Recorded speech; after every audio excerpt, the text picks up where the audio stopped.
Nice. You did it. Cool. That's good. Wow, I feel like I should take over more of your responsibilities. Okay. Please. I've been asking for that for a year. And now that we're quitting. Funny how that works.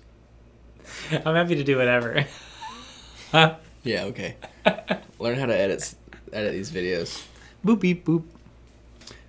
So you're 0 for 2 on guessing the theme. That's okay. Mm-hmm. And I gave you a hint that it's not a person, place, or a thing. It's more like an event. Yeah, I think once I see these few, Yeah. I'm going to know it. Okay, well, at the end, we'll circle back. I've seen the first few right now, just a little glimpse, and I got a pretty good idea. We're talking about the Ruby cards today. The Rubes. The Reds. Ready Teddy. Ruby Tuesdays. Yes. Rubles. In the world of House of the Dragon. Oh, no spoilers. We're talking about Princess Rhaenyra. Sorry, Queen Rhaenyra. Stop spoiling things. What? She's the red one. Oh. And the green one is Alicent. Have you watched the new season? No. Oh. I just said no spoilers. That's not a spoiler at all. I still haven't spoiled anything. I watched no episodes.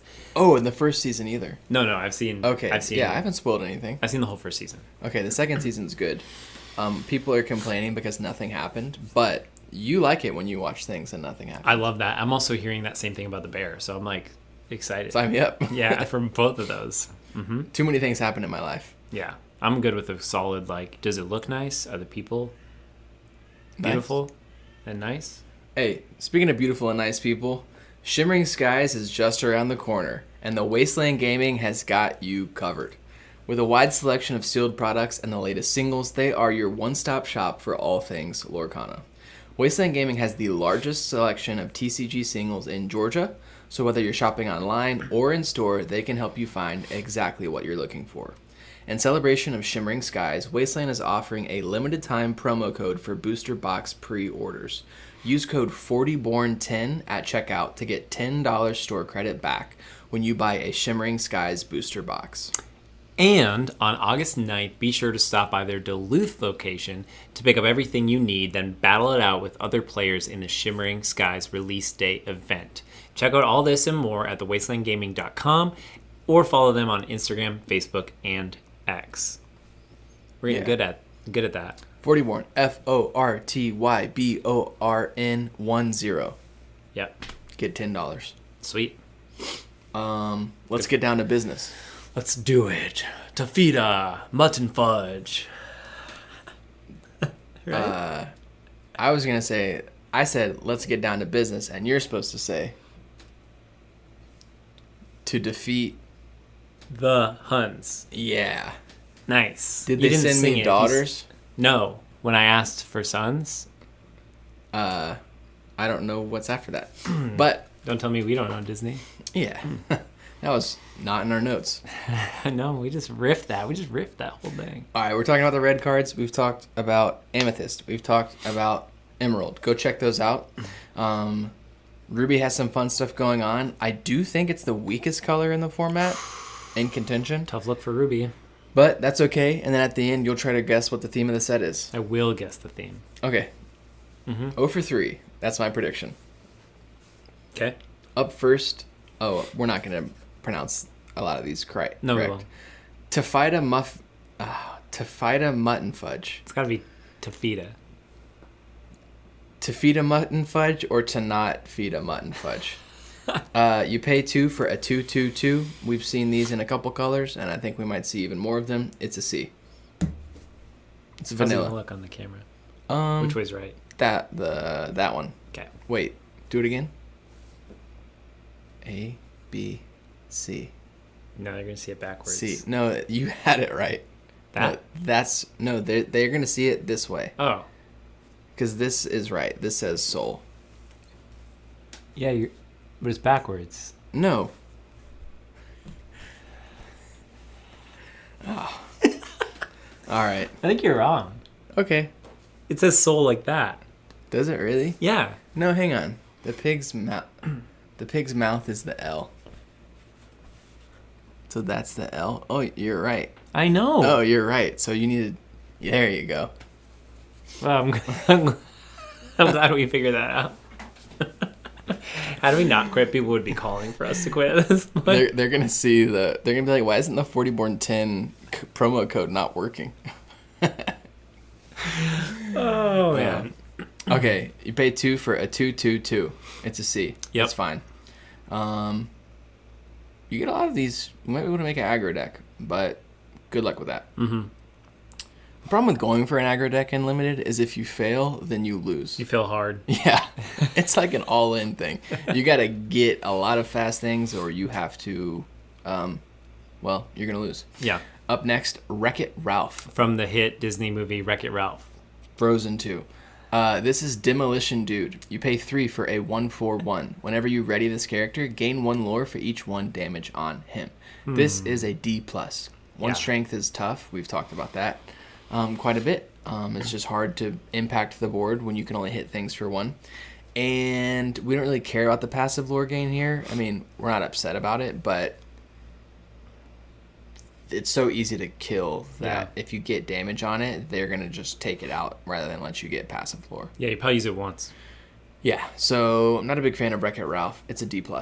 Cool. Up next, Turbo, Royal Hack. You pay 2 for a 2/3/1 with Rush. This character also counts as being named King Candy for Shift.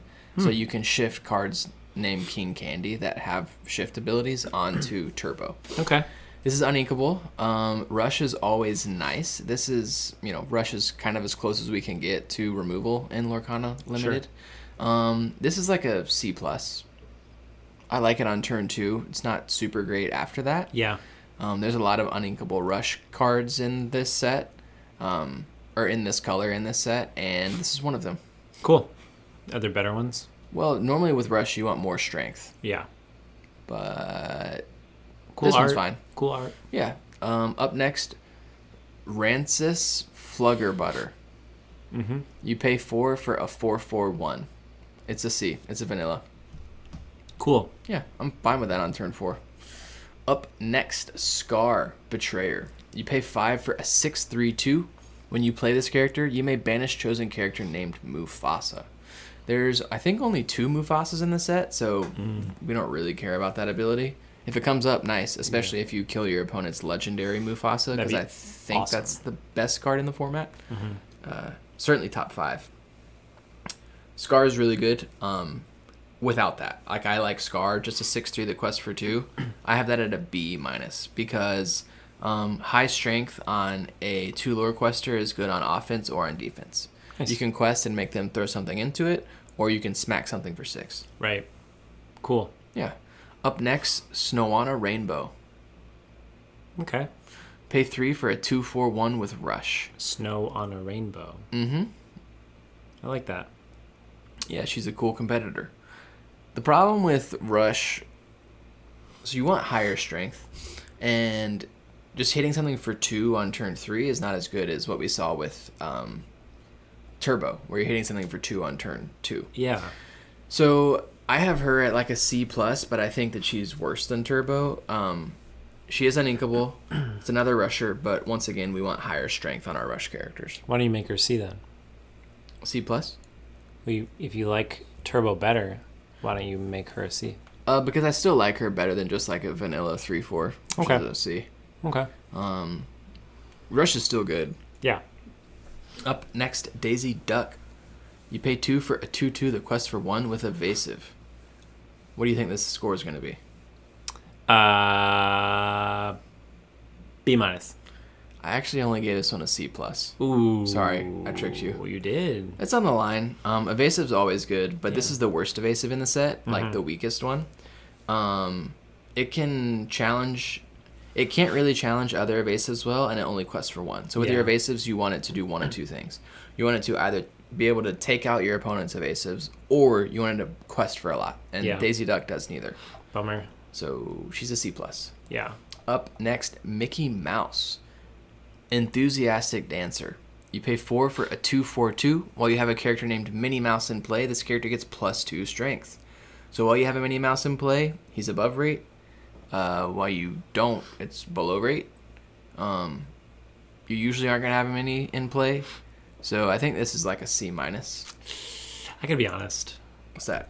Enthusiastic dancer, but he barely looks like he's dancing. Well, he's prepping. He's more enthusiastic. I think this is showing the enthusiasm, and then he's about to dance. He's always enthusiastic. He loves to share the spotlight with a star like Minnie. I want him to twirl or something. Maybe in the foil it moves. Okay, now I'm in. You heard it, Ryan Miller. Foil it. Foil it. Up next, Ratigan Raging Rat. That was my nickname in high school. That's your. That's what people call you online when you play Call of Duty. Raging Rat. You pay 3 for a 1/5/1. While this character has damage, he gets +2 strength. This is bad. If it has 1 point of damage, it's just a 3/4, which is on rate. But you would expect for something to be above rate once it's damaged. So this is just a 1/5, and then once it's damaged, it gets the amount of strength that we would have expected it to have in the first place. Mm-hmm. So this is like a D+. I don't really like Ratigan. Yeah. 1 strength is tough. It's bad. Speaking of 1 strength being tough, we have another To Fight a Mutton Fudge. Crowd favorite. You pay 1 for a 1/2/1. When you play this character, if you have a location in play, each opponent loses 1 lore. Yeesh. We don't really prioritize locations or losing lore in limited, so this is a D-. Yeah. Yeah. What are the chances you have a location? And then if you do, they just lose 1 lore. Right. That doesn't... It's not worth playing a 1/2. Mm-mm. Nope. Up next, Denahi, Avenging Brother. You pay 5 for a 7/5/2. It's uninkable, and that is it. What'd you rate it? I think it's a B- because just good body. it's good stats. uninkable. We're trading. We get 2 extra strength, and all we lose is inkability. So like a Honey Wizard is a 5/5/2 for 5. Yeah. This is uninkable, and we get 2 more strength. I'm happy with that exchange. This is a B-. This is a very interesting card to me because I like the art, but just looking at the cards around it in this Ruby set, it doesn't look like it belongs here. Like it doesn't fit. It feels like half the cards are in one location, and the other half are just like who knows where, right. Just wherever. Right. Very odd. Yeah, I don't know. Okay. That's it. That's all I got. We're back to Tafita. Yeah, good observation. You don't get you don't get this kind of analysis elsewhere. Anywhere else. Anywhere. Now, the moment another person starts talking about limited on a podcast, you will then get that information in a better place somewhere else. Up next, you pay To Fight a Mutton Fudge, another one. It's the sequel to Kill a Mockingbird. So you pay 4 for a 3/3/1. It has shift 2. That's probably your worst joke ever. Oh, man. You pay 4 for a 3/3/1 with shift 2. Once per turn, when this character moves to a location, you gain 2 lore. Oh, man. This is like a D+, because we usually don't play that many locations in Limited. And to really get value out of her, you need to have 2 locations in play so that you can move her back and forth each turn. If you just have 1, you can't move a character to a location and then move them away and move them back. The only way to move a character... Sorry, I'm just thinking of To Kill a Mockingbird. The dumb joke. Yeah, so this is a D+. Keep going, you're doing great. Up next. Gassed off. This is the 9 ink uninkable thing. Love with it. Strength, with the cost reduction. Mm-hmm. Gaston Pure Paragon. You pay 9 for a 10/6/2 with Rush. For each damaged character you have in play, you pay 2 less to play this character. Whoa. This is very good. Mm-hmm. I would say this is like a B+. It's not hard to have a damaged character in play, and if you do, you're paying 7 for a 10/6 that quests for 2 That's with wild. Rush. Yeah. If you have 2 damaged characters in play, you're paying 5. You could drop this on turn 5 and just And then Rush. That's nuke crazy. something. Yeah, so this Gaston is absurd. Pretty great. Yeah, big fan. Mm-hmm. Cool. Okay, up next, Pete. You pay 3 for a 4/3/1. It's a vanilla. It's a C. Yep. Up next, Arthur, Novice Sparrow. You pay 1 for a 2/3 with Reckless.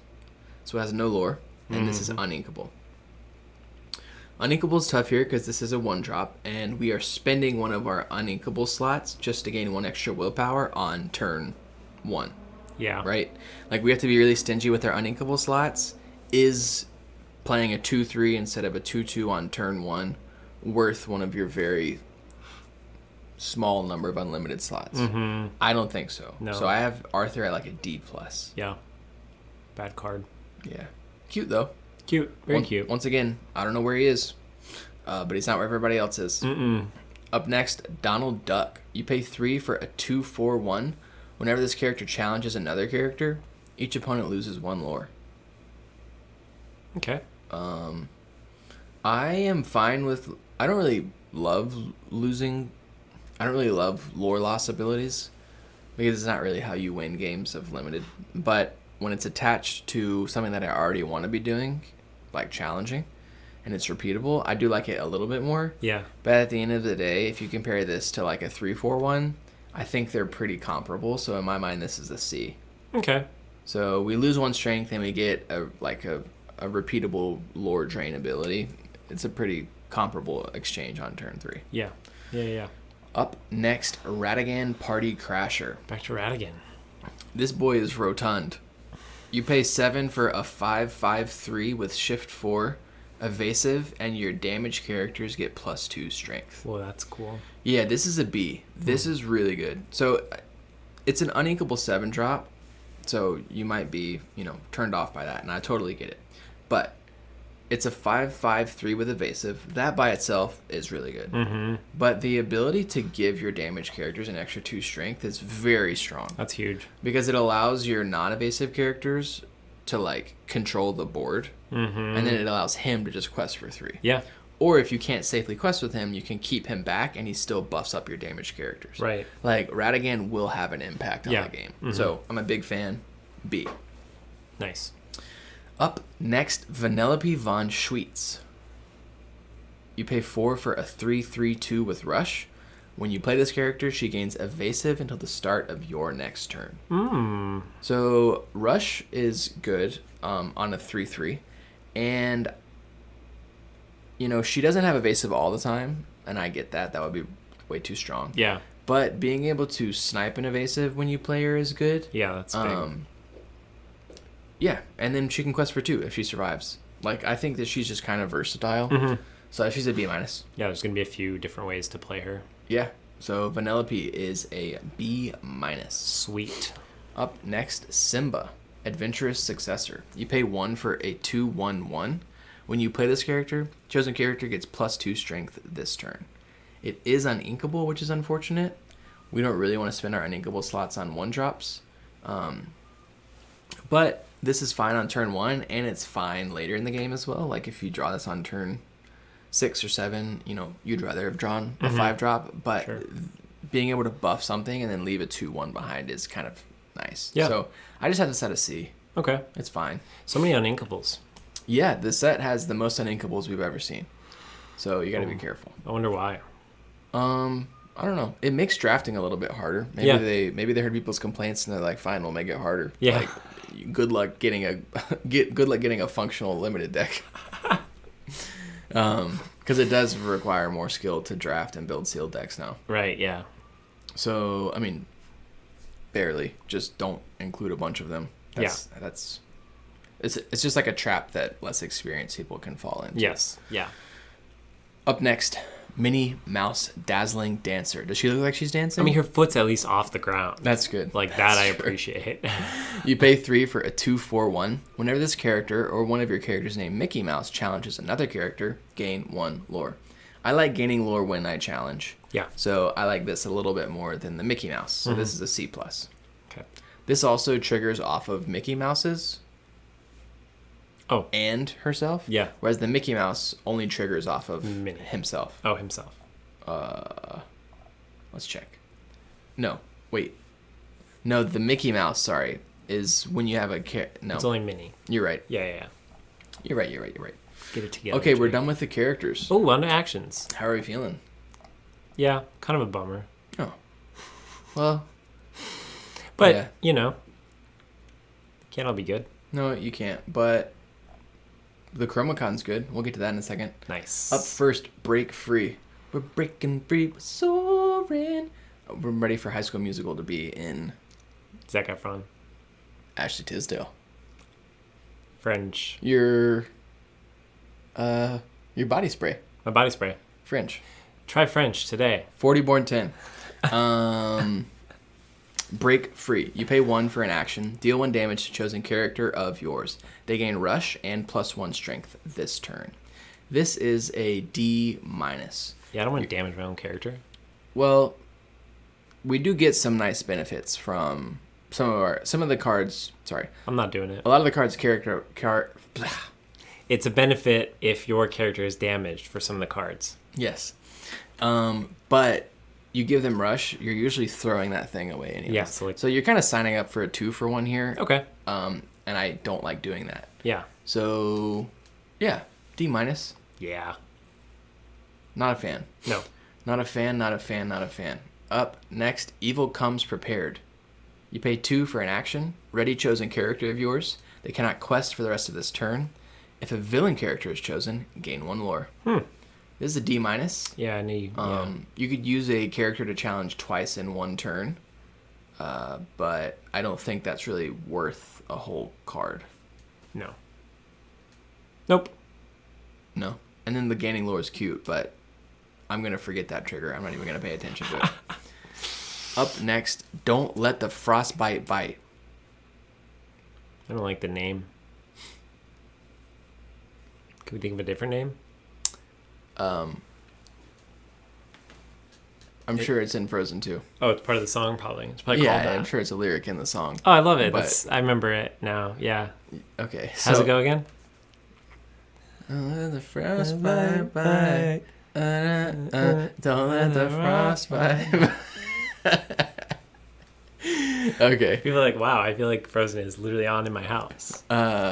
Frostbite bite. Better not let your kids listen. They're gonna know. Be like, that's Frozen. Pay 7. Ready all your characters. They cannot quest for the rest of this turn. This is another D-. It's just too expensive. Really expensive. Yeah. So I think it's so expensive because ideally you would sing it, so you could challenge with a bunch of stuff. Sing this and then challenge again, or quest, sing this and then challenge. It's too much. You need to have a really developed board state for this to be relevant. You definitely don't want to pay 7 ink for it. No. Not a fan. Nope. D-. Up next, I love this art. Yeah, the art's really good. Glimmer versus Glimmer. It's an action. Pay 4. Banish chosen character of yours to banish chosen character. It is uninkable. But so it's a 2-for-1. And we just talked about how much we dislike 2-for-1s. This is a D+ in my mind. The only reason I like it better than the previous ones is because it is unconditional removal. Oh yeah. So I can target my 1-drop to take out their I got you. 9-drop Gaston. Right. So it is in that case you're making a good trade, but still 2-for-1. It's uninkable. So we talk about 2-for-1s, but not all cards are created equal. So later in the game, sometimes we are willing to trade 2 of our weaker cards. In this situation, Glimmer versus Glimmer and a 1-drop to take out one of our opponent's big cards, like Olaf. Yeah. So D+. But still, yeah, again, very situational. Yeah. Still don't love it, but it's fine. Yeah. Up next, Potion of Might. Oh yeah, this card looks familiar.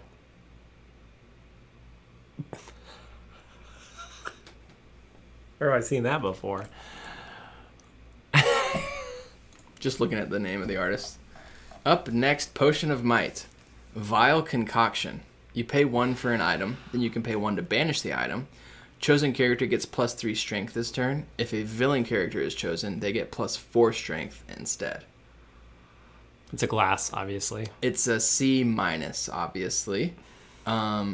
It's the most use you have out of it is just leaving it on the board and doing nothing with it, because it's your opponent has to basically add 3 strength to all of your characters and their brain math. Yeah. Because it's like any one of your characters can suddenly have 3 strength, so they have to incorporate that into their challenging. Right. So I have this at a C-. More of a mind game. Exactly. Sorry. Up next, the Sword Released. You pay 3 for an item. At the start of your turn, if you have a character in play with more strength than each opposing character in play, each opponent loses 1 lore, and you gain lore equal to the lore lost. So if I have, Gaston out with 10 strength and they don't have anything else out with 10 strength, they lose a lore and I gain a lore. This is an F. It's uninkable, it's situational, and it only affects the lore race. It does not affect the board state. Yep, we don't like that at all. It's a no from me, dog. Up next, Ruby Chromacon. Oof. Yeah, once you cross the Ruby Chromacon, there's no going back. Was that better or worse than the last one? That's good. Oh, cool. That was good. Sky's calling. Let me make sure that Ada's okay. Oh, it's my brother. You pay 1 for an item. You can exert it. Chosen character gets +1 strength this turn. Ruby Chromacon is good. What? Yeah. Okay. Because it's cheap and it's inkable? Well, yes. So I think it's like... Ooh. I think it's like a C+ or a B-. Big jump you made there. Well, I've just been thinking about it more because the Chromacons, some of them are good and some of them are bad. But what's good about this one is it's cheap and you can use it every turn. Like, I would rather play this on turn 1 than play a 1-drop. I got you. This is the ideal 1-turn play in this format. That makes in my sense. mind. Yeah. And it's uncommon. Because, I always forget it's just you can keep using it. Yeah, every turn. Your 2/3s, like on turn 2, I play a 2/3. Now it's a 3/3. Nice. So, Ruby Chromacon, good. You'll find use for it most turns. Yeah. B-, maybe a C+. I don't know. We'll go big. I'm big on items this set. B-. Up next, we have 2 locations. One of them is bad, and the other one is even worse. Up first, Sugar Rush Speedway. You pay 1 for a location. It's uninkable for some reason. The movement cost is 0. It has 5 willpower. Once per turn, you can exert chosen character here and deal them 1 damage to move them to another location for free. So you can move a character here for free, tap it, deal 1 damage exert it, deal 1 damage to it, and move it to another location. For free. So this is only useful if we already have another location in play and characters that we're willing to exert and deal damage to them just to move them. It's also really, it sounds so annoying. Yeah, so this is the F. Yeah. This is the worst of the 2. Ugh. Yeah. I hate it. Sugar Rush Speedway. Okay. Up next, Ratigan's Party. You pay 2 for a location. Movement cost is 1. 7 willpower. While you have a damaged character here, this location gets +2 lore. So if you have a damaged character there, it gains 2 lore at the start of your turn. This is like a D-. Even if this had 2 lore printed on it, I wouldn't care about it. We want our locations to impact the board state or gain card advantage. This does neither of those things. And this only gains lore sometimes. So don't play this. CD back room. Been a few of those. Nice. Well, those are the red cards. Ruby. Not a fan. Yeah, it's unfortunate, but I think red was like one of the best colors last set. Yeah, it feels like it. So generally strong. I like to see some of the other colors get some time in the limelight. That's true. Yeah, they need their day. Yeah. So red, thematically cool. One of the best, like of the big 9 drops, like that Gaston, I think is going to be awesome. Yeah. But the rest of it, kind of lackluster. Yeah.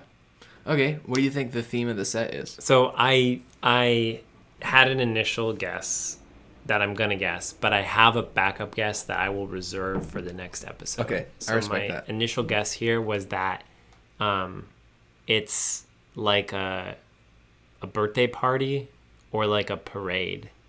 Okay. Was my initial guess. That is I would say close enough. Oh, I have a third. Do you want me to guess? Sure. What's your third one? It's like a fair or a carnival. It's like all of those things. It's like a party where they're celebrating defeating Ursula. We've now defeated Ursula. Ursula's been defeated. And we are celebrating. Now we're throwing a party. And some people are stuck in the woods for some reason. Some people did not get invited. Some people didn't make it to the party. Like, because at one point, Donald's like throwing darts at balloons. That's very carnival-y. Yeah. Like, So it's very prizes. state fair. Mm-hmm. Now, I do wish that some of the food from the Minnesota State Fair saw more representation here. Don't I know it? It's basically mythical.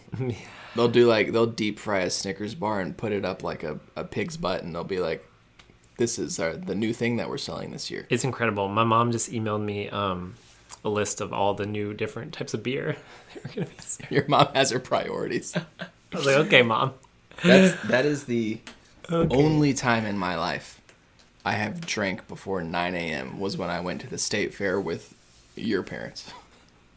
Some things you just got to do to experience the fair. You know? I did it, and next time I will not be partaking in that aspect of it. We don't condone that. I do condone the food. Cheese curds at 9 a.m. That is how I start my day. Any day that starts with a beer and cheese curds, it's going one of two directions, and it's going that way fast. Technically, we get milk and coffee with the cheese curds. But I can't do that. Oh. I'm lactose intolerant. I can't add milk or coffee to cheese curds. You can do it. It's just not a good idea. No, they'd shut that fair down.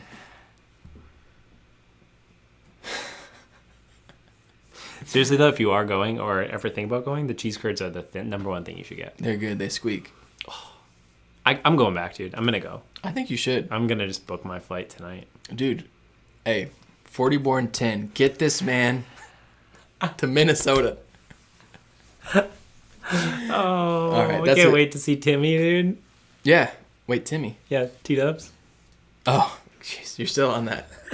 So he's there all the time. We'll start talking about the Olympics next episode. Yes. I have some Olympic-based questions for you. Ooh, I can't wait. I'm excited. Sicko mode. Awesome. What's the next color? Sapphire. Sick. That's yellow. Bye, y'all.